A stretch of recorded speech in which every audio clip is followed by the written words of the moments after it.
This morning we're going to talk about in the minibuzz the activities of A4C.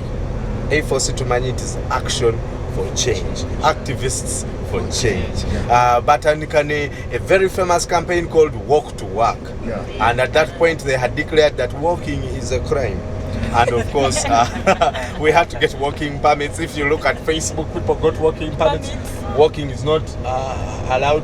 You are forbidden to walk on this street. But of course, they have enlarged their territories. They have increased their activities. And then we're going to find out, are they sustainable? Bana malako in such a political environment. Gwe tujja kuwa mukisa okwogerako tujja kuba tukubuulira. Naye njagala tutandike. Sebo. Gwe A4C ogirowoozaako, kirowooza balina mulamu ki? Kye ndowooza nga womanyi wano ebyobufuzi bo balinga nabo bakola waliwo tukanowanga gulinga muli kati nga wano abaawokotowa baba batambula nga beekalakasa tubeera nga tukuba emigo batulemesa okukola abaana tebasoma kati nolabanga engeri gye bakireseemu kikosa ffe abantu abasigadde kati nze ngenda nendowooza nti kiba kirungi bateesaganye aba gavumenti bafunayako ekiseera bamanya nti waliwo bye baagala okuteesaamu batuule boogere nga ffe abasigadde tekitukosa. When you look at A4C, why do you think they started whatever they are doing? Yeah, thank you. Looking at the A4C, I think they have something to talk about. They have an aim, and their aim is to change the government. But I would think it may be a bit difficult for them because they don't have enough muscles. More muscles. Do you think that actually A4C is just there for disruption of people's businesses, or actually they have a plan to bring change in this country? Abantu abo balina omulamwa naye nga kunsinziira nze ku myaka gye nnina ne ku nfuga gye ndabye balina omulamwa era senga kati nalaba actually for example omusolo gwaliwo naye ne bagujja ngulaba goddusa ddala omusajja omukulu emisinde ne yeekweka right twalikufunako paati ene bwe bwaba nga abazungu babawa naye nga tetulina kati gwogerero woyinza kwogerera kati baggalawo oluli strike baggalawo amaduuka gonna naye tetwalina kitwafuna myaka. Let me think myself for a week ennyama netuuka ku mutwalo gumu eyali ku 2,250 esatu. You imagine kati ng'ekyo esente nefloatinga noleka waka omutwalo no nga tokukyaleka waka oteeka okuleka emitwalo 5 egimala awaka okiraba ate olwo olunaku ate just olunaku lumu kakati kirabe tunayogerera wani tunayogerera wani oba akatwegatako. Please send an SMS to 6565 or go to our Facebook page right now, Minibuzz Uganda, otubuulire kiki olowooza ku mulama guno. We're talking about A4C, the activists for change. Naye twafunye omukisa and I met the coordinator of the national activities for A4C, Honorable Matthias Mpuga, tuulize bye yatugamba.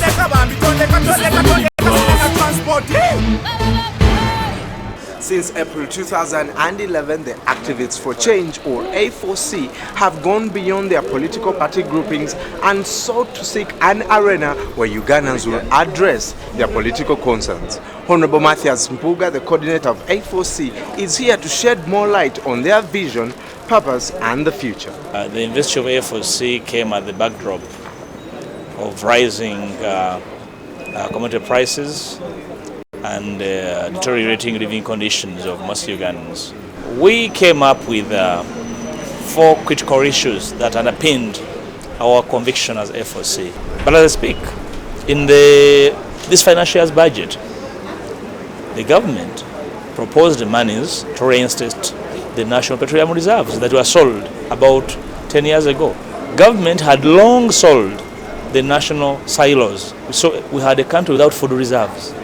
This financial year, the Ministry of Agriculture has a vote to reinstate the national food silos. The response of Parliament on corruption, make no mistake, is actually a reaction to the A4C activism.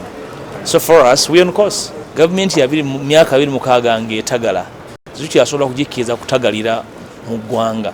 Twagala government yeveeko tekimenya mateeka bannabansi okujja government emereddwa baweereza era semateeka article 1 ekifuula kya katala lya munnansi okwetaba mu mbeera yonna ejjawo government ekumazeeko eddembe eremereddwa okuweereza ey'ekimpatiira emalawo eddembe ly'obuntu tekimenya mateeka. Ensonga lwaki abatukwata tebatukwata kukola bimenya mateeka, abatukwata byabufuzi bakimanyi bulungi nti semateeka mpa obuyinza okubajja kusinga balemereddwa nokyo twagala baveeko. Bakimanyi bulungi nti semateeka akukkiriza okwekalakaasa. Naye njagala tutunuulire specifically the activities of A4C. Gwe olaba nti bisobola okumalako okufuna ebyo bye baagala okufuna. Luli at 5 PM twatula mu motoka zaffe ne tunyiga eng'ombe.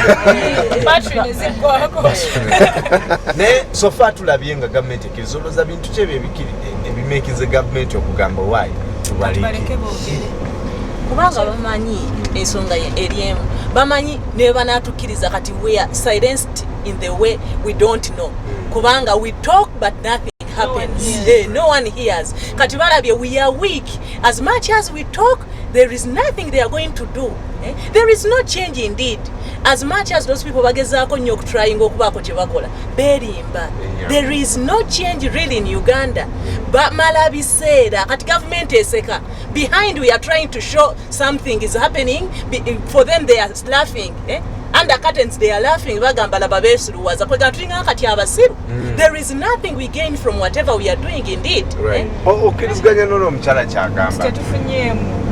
Actually, that after all, they will get tired. The sun will burn them. Nzei, Yes, sir. the government has finally said, okay, let these people go. The police is now providing protection during these rallies. What do you think has forced them to actually have a change of mind? Yes, I'm Charles Tino from Dororo. Yeah. From my own point of view, and with due respect to both parties, I beg to believe that they are all confused. They are all confused. Yes. Why do you say that? They are all confused because the method, the action for change they are using cannot work.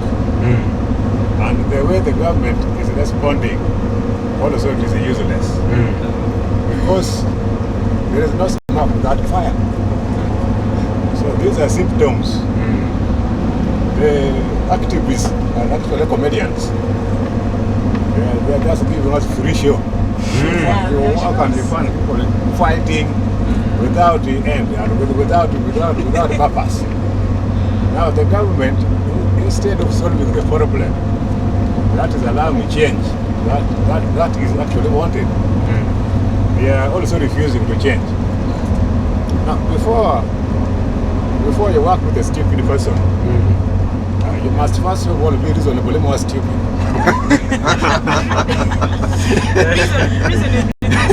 Stupid. Right. So if the government is dealing with a confused team, so the government must first of all be reasonably more confused. Right. So there is a problem there.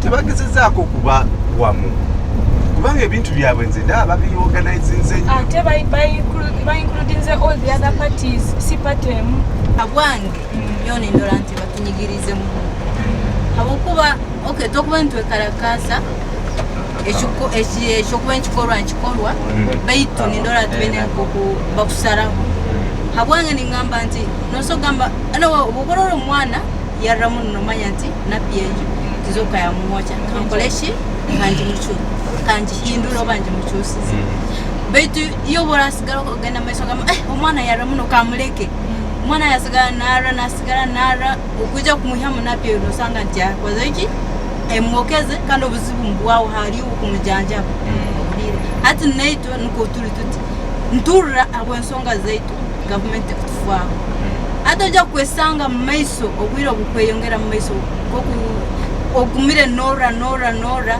ukozere kintu tikikuhindura nokola kintu tikikuhinduraho mbaitu okujja kusanga ebiseera bukujja mu maiso iyo eferirwa haliwo kimanyi hapo gamba ntito abantu bahansi nito tukora gavumenti kimanyi ati oboraferwa nk'abantu nka 10 umanya nti naye watunga losi mu gavumenti yabo tukulola ati nyo abwange mbeni ngama tukokwemba tuhuliriza nkaitu abantu abahansi barole nti tuwara ensonga zetu bazikwate batuyambe webali hati webali Lero kusaa 12 kitundu. I want to ask you as the individual, briefly, what has it changed? A4C has one problem. If they were just come as a pressure group without involving Besige in their campaign, they would have convinced even movement supporters, all the parties. They would have, because the aim is to make everyone, despite which party you belong to, Right. you are supposed to convince everyone that things are bad. But when Besige comes in, he comes and he starts urinating in what they're doing. Yeah. The change is not the one we should be using here. Because, as you asked, there's nobody who's allowed to organize a system that kills others. That is immoral. They don't have the authority. But what is on the ground is the share of the national cake.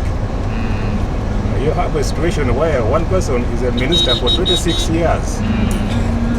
And you know this office has carry benefits.